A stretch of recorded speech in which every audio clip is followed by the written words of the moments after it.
Di penjara terdapat seorang narapidana bernama Ray Berlin yang dikenal berbahaya karena selalu bisa kabur meskipun dikurung di penjara, guys. Hampir semua jeruji besi berhasil ia tembus tanpa kesulitan yang berarti.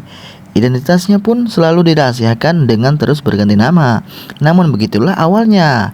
Film diawali dengan memperlihatkan Berlin yang tengah menyusun rencana, guys. Tetangga satu selnya kemudian memperingatkan Berlin agar waspada karena besok akan adanya segerombolan narapidana yang mengeroyoknya tanpa balas kasihan, guys. Namun Berlin menanggapinya dengan santai seolah-olah ia sudah mengetahuinya, guys. Saat jam latihan tiba, beberapa narapidana terlihat mengeluarkan senjata yang telah disiapkan, lalu maju ke depan dan langsung melumpuhkan lawan-lawannya. Para sipir penjara pun datang dan memerintahkan seluruh narapidana untuk segera berbaring. Akibat kejadian tersebut, Berlin harus menerima hukuman dengan dipindahkan ke sel isolasi, guys. Berhari-hari setelahnya, Berlin terus menghitung setiap kemungkinan. Ia kemudian menyadari bahwa para petugas itu punya kebiasaan merokok di luar. Hal itu akan sangat berguna bagi rencana-rencananya yang semakin matang. Menerima bekal makan siang, Berlin mengulung tisu hingga menjadi gumpalan. Ia pun menyobek bungkus susu itu dengan sangat teliti, guys. Hingga akhirnya pada waktu yang ditentukan, Berlin dikembalikan ke sel, guys. Ia kemudian menghitung bersamaan dengan para petugas yang tengah bersantai di luar. Sementara itu, seorang wanita baru saja tiba di tempat parkir. Sesaat kemudian, mobilnya meledak, guys, dan menimbulkan kepanikan. Para penjaga kemudian langsung bergerak untuk memeriksa keadaan. Namun, ternyata Berlin telah menghilang dari sel isolasi, guys, tanpa seorang pun menyadarinya. Berlin keluar dari mobil pemadam kebakaran dan berganti kendaraan. Akhirnya, ia berhasil melarikan diri dengan menggunakan intelijen, guys. Di dalam mobil, Berlin ternyata dijemput oleh kedua rekannya, guys. Mereka sebenarnya bekerja sama dalam rangka membobol penjara tersebut. Setelah itu, Berlin diturunkan di pinggir jalan dan langsung menghubungi seseorang. Sebuah mobil polisi kemudian datang dan Berlin kemudian menyerah tanpa perlawanan. Sesaat kemudian datanglah seseorang laki-laki dan memberikan penjelasan kepada polisi. Sesampainya di kantor polisi, kepala sipir penjara menanyakan apa yang sebenarnya terjadi, guys. Seorang laki-laki yang merupakan manajer Berlin kemudian memperkenalkan diri bahwa mereka adalah badan keamanan yang disewakan oleh negara untuk menguji penjara-penjara yang hampir semua orang pernah ke sana. Berlin menerobos masuk agar kelemahannya itu bisa diperbaiki. Kepala sipir penjara kemudian menanyakan kepada bagaimana cara keluarnya. Berlin menjelaskan ada 3 hal yang harus diperhatikan, yaitu tata letak, rutinitas, dan pendampingan. Di penjara Bandwater tersebut, kelemahan utamanya ada di ruang isolasi yang berada di samping tabung pemadam kebakaran.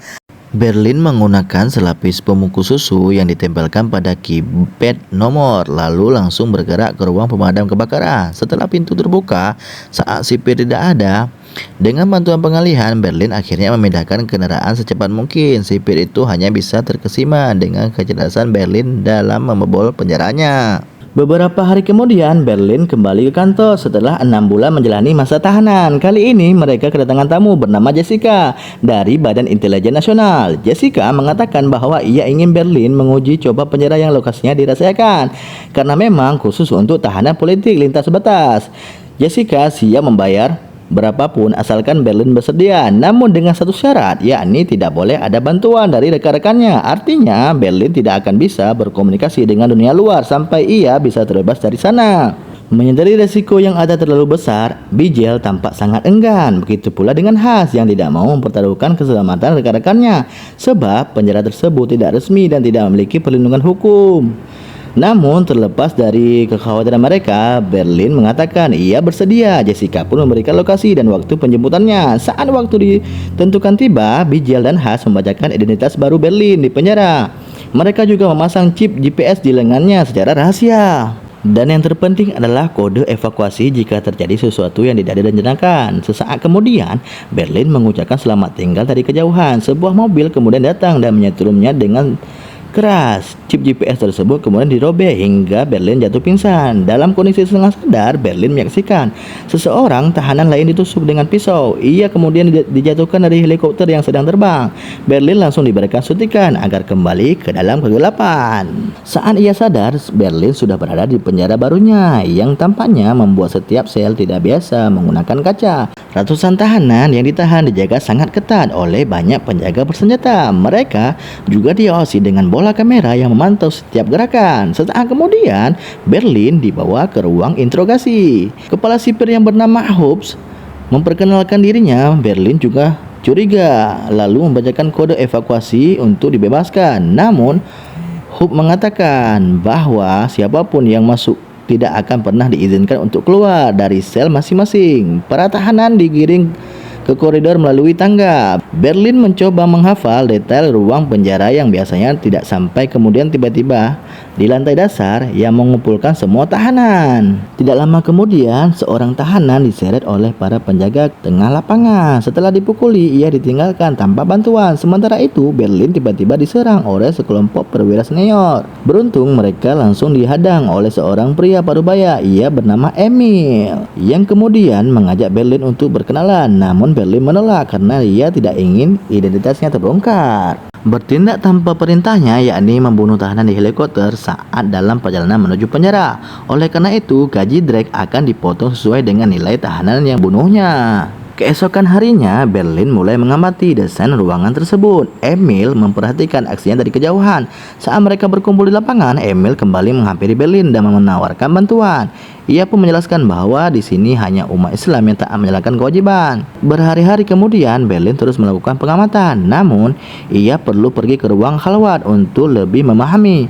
Mendengar hal itu, Emil langsung memukul Berlin di tengah lapangan, menghajar mereka hingga para penjaga datang. Tanpa menunggu lama, keduanya langsung dijebloskan ke dalam ruang khalwat. Sebuah lampu super terang dinyalakan, membuat mereka berdua silau dan gerah. Sementara itu, di kantor mereka, Bigel dan Haas masih belum menemukan keberadaan Berlin. Hal itu memaksa Lester untuk menghubungi Jessica di kantor Badan Intelijen Negara.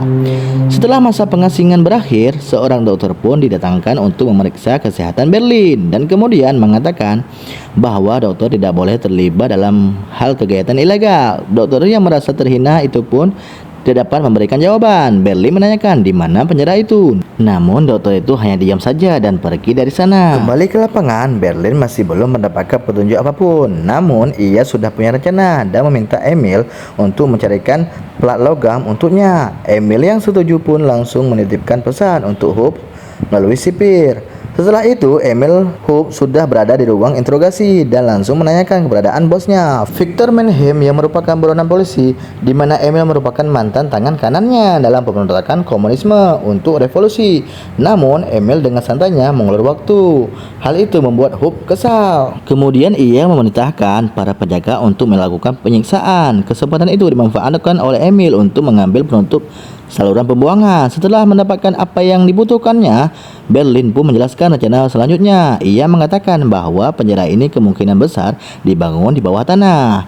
Itulah sebabnya arsitekturnya vertikal dan udaranya terasa basah. Oleh karena itu, satu-satunya jalan adalah naik ke permukaan, yakni dengan kembali ke ruang isolasi karena di bawah lantai terdapat saluran. Tanpa menunggu lama, Emil pun langsung menghampiri Javed, yang merupakan pimpinan kaum muslimin di sana. Ia kemudian memaki ibunya sehingga keributan pun terjadi begitu saja. Para penjaga kemudian datang dan mengurung mereka. Saat lampu dinyalakan, Berlin pun langsung memasakkan paku-paku lantai dari monitor. Hope memperhatikan para tahanan dengan penuh kewaspadaan. Setelah semua paku terlepas, Emil berpura-pura berteriak kesakitan untuk menarik perhatian Berlin. Menutup CCTV dan segera turun dengan tenang. Melihat Emil mengoceh, Hope kesal lalu pergi ke ruang pengasingan. Seorang pengawas melaporkan CCTV mati sehingga dinyalakan ulang. Sesampainya di dasar, Berlin mencoba membuka pintu tetapi tidak bisa. Lalu ia mencari jalan lain dan memanjat saluran air yang menuju ke sana. Sementara itu, Emil terus berbicara seperti orang gila agar Hope tidak curiga. Namun sesaat kemudian, Berlin tidak sengaja memotong kabel dan menyebabkan kebocoran. Ia lalu bergegas naik dan membuka pintu ke permukaan hanya untuk mendapati dirinya berada di sebuah kapal di tengah lautan. Artinya penjara ini terus bergerak sehingga tidak dapat dipastikan lokasinya. Setelah Emil tenang, Hope menutup kembali pintu sel Berlin lalu turun, tetapi terbentur dan jatuh secara tidak sengaja. Air yang mengenang kemudian menyebabkan alarm berbunyi berbahaya. Para penjaga segera mengevakuasi para tahanan dari sel mereka. Dengan kekuatan penuh, Berlin akhirnya berhasil masuk kembali ke lubang di lantai. Pintu selnya kemudian dibuka dan ia diseret keluar. Di kantornya, Letter berusaha meyakinkan anak buahnya agar tenang. Ia mengatakan bahwa ia pasti akan berusaha agar Berlin segera dibebaskan. Sementara itu, Hope yang tengah memeriksa sel isolasi menemukan kejanggalan. Beberapa paku berkarat, tampak robek dan tergeletak di lantai. Menyadari siapa pelakunya, Hope kemudian menghubungi temannya yang tak lain adalah Lester yang sengaja memenjarakan Berlin. Hope kemudian mengadu bahwa Berlin mengancam keamanan penjara. Akan tetapi, Lester meminta agar Berlin tetap dikurung karena ada yang telah membayar harga tinggi untuknya.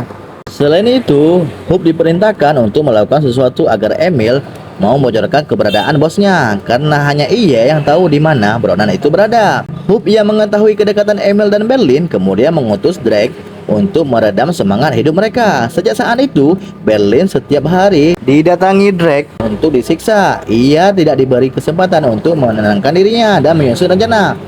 Berlin harus dirawat berkali-kali oleh dokter agar tetap bertahan hidup dalam kesakitan.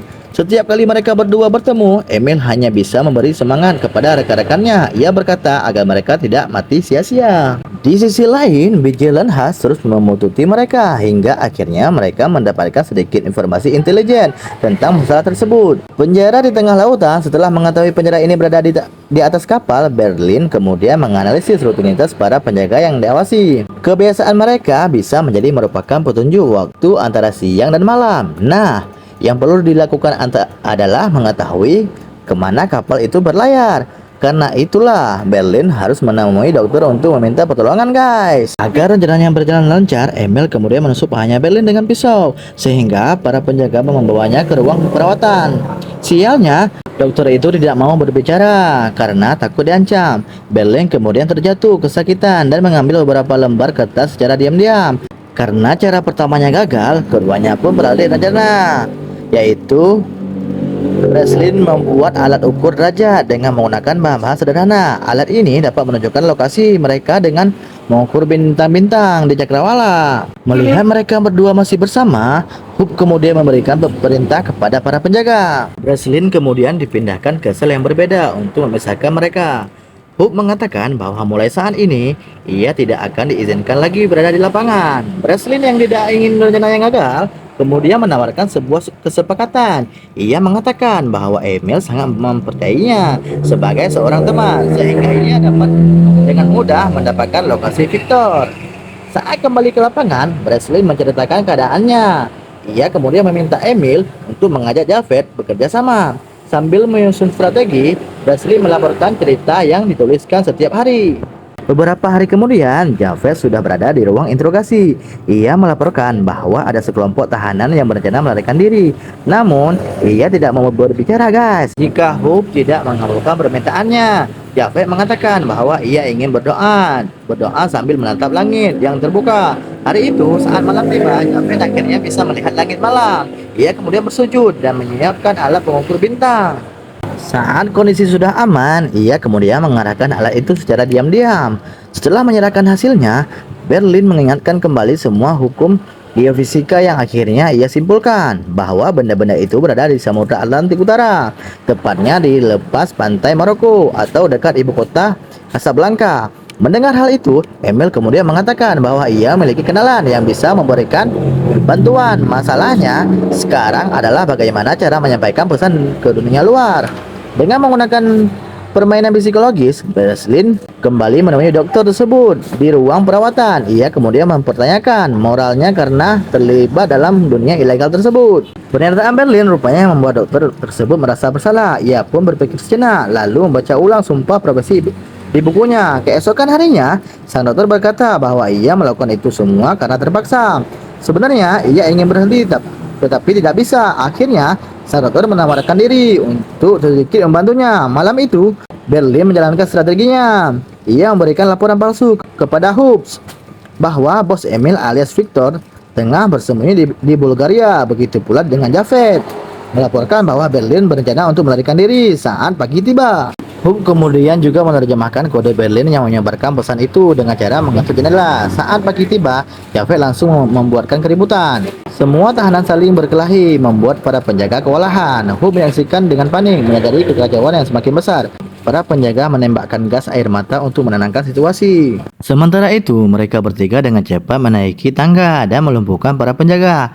Mereka memiliki waktu 11 menit tersisa sebelum bala bantuan tiba. Berlin kemudian merusak CCTV sehingga pergerakan mereka tidak dapat terbaca dari layar.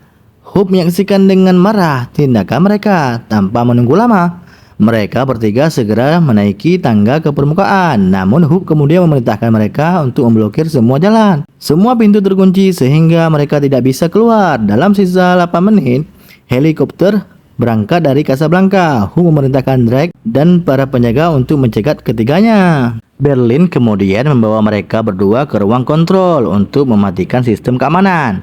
Namun para penjaga kemudian datang dan melancarkan serangan di mana Javed rupanya ditembaki sehingga dia harus digendong untuk menjadi tempat persembunyian. Drake memerintahkan anak buahnya untuk mendobrak pintu saat dia berkeliling ruangan. Berlin kemudian menyadari bahwa mereka bertiga telah dilacak oleh detektor gerakan. Melihat luka parah yang dialami Javed, Berlin tak mungkin membawanya ke lantai dasar. Oleh karena itu, mereka berdua diminta untuk bersiap di tangga sementara ia pergi sendiri. Saat Berlin pergi, Javed rupanya menolak untuk digendong Emil. Kondisinya yang tak mungkin diselamatkan membuatnya nekat mengorbankan nyawanya. Sementara itu, helikopter pertolongan masih belum menemukan posisi kapal. Padahal, waktu yang tersisa hanyalah tinggal sedikit. Dengan keberaniannya, Javed menembaki ke arah pengawal yang datang hingga akhirnya ia tertembak beberapa kali dan terjatuh ke lantai. Hope pun tiba-tiba mengakhiri hidupnya tanpa ampun di lantai dasar. Drake berusaha memburu Berlin yang tengah berlari, kemudian lalu saling serang dan berkelahi. Namun Berlin justru pingsan, babak belur. Beruntung, ia langsung bangkit dan melawan hingga akhirnya Drake terdorong dan jatuh dari tangga dan tewas. Berlin lalu bergerak kembali menuju ruang mesin kapal. Ia mematikan seluruh aliran listrik sehingga sistem kemanapun gagal berfungsi. Emil berhasil membuka pintu kapal. Pada saat yang bersamaan, helikopter penyelamat pun kemudian datang dan menembaki para kru dan kapten. Emil kemudian langsung berlari ke arah kendaraan yang menjemputnya. Namun para pengawal datang dari segala arah dan mengepung mereka.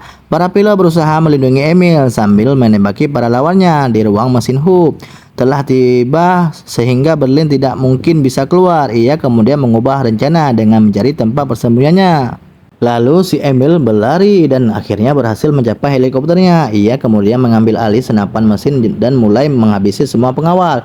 Sementara Berlin bersembunyi di tangki air. Menggeledah setiap sudut ruangan, ia memerintahkan Berlin untuk memperlihatkan dirinya karena tidak mungkin lagi lolos dari kematian. Sementara itu, si Emil mulai kewalahan menahan para pengawal dan tak kuasa menunggu lebih lama lagi sehingga terpaksa menerbangkan helikopternya dan menyerahkan rekannya. Saat listrik kembali normal, sistem keamanan pun langsung aktif. Hal itu membuat tangki terisi air untuk diisi ulang. Sesaat kemudian, Berlin terlempar ke laut. Emil pun langsung menurunkan helikopter untuk melakukan penyelamatan. Sementara itu, Hope yang sudah sadarkan diri langsung menuju dek dan mulai menembaki mereka. Berlin mencoba memanjat tali dan meminta pistol. Hope lalu berhasil mengenai Emil. Namun pelurunya sudah habis. Seseorang wanita kemudian diundang masuk yang ternyata adalah Jessica. Rupanya wanita itu adalah putri Emil sekaligus mata-mata di Badan Intelijen Negara. Emil sendiri sebenarnya Victor Manhem yang memalsukan namanya. Mendengar hal itu, Berlin sungguh tak menyangka dengan Jessica, lalu membeberkan fakta bahwa Letter telah berkhianat kepada mereka, yakni dengan berpihak kepada pejabat negara yang menginginkan Berlin dikurung selamanya. Beberapa hari kemudian, Bijel memberitahu Berlin bahwa Letter telah menghilang. Beruntung keberadaannya terlacak dan harus segera ditangani. Di sebuah tempat parkir, Letter masuk ke dalam mobil lalu dibius hingga pingsan. Saat terbangun, ia sudah berada di dalam kontainer di atas kapal.